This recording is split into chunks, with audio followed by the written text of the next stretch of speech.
Several studies exploring the psychology of centenarians have identified traits such as low neuroticism, high conscientiousness, and an enduring sense of purpose as common threads.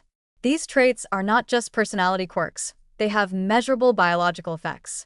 Purpose-driven living has been linked to lower levels of pro-inflammatory cytokines and better cardiovascular regulation.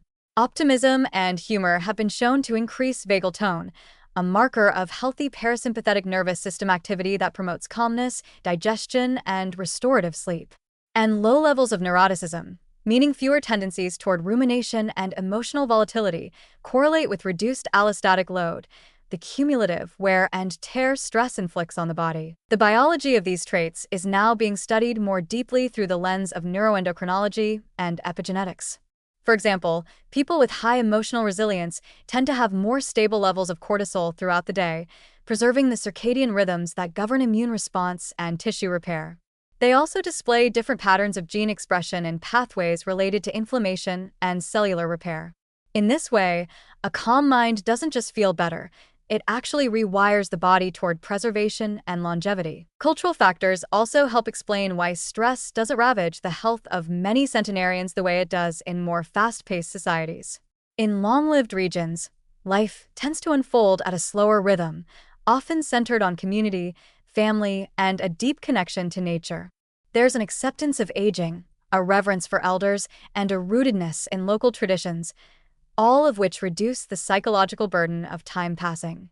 Even in the face of adversity, people in these regions often find meaning, ritual, or even humor in hardship. This narrative coherence, the ability to see life as a meaningful whole, can be a powerful antidote to stress, anchoring the nervous system in stability. What's encouraging is that these stress-buffering traits are not fixed. Practices such as mindfulness meditation, gratitude journaling, time in nature, and even structured psychotherapy have been shown to reduce cortisol, lengthen telomeres, and increase emotional resilience over time.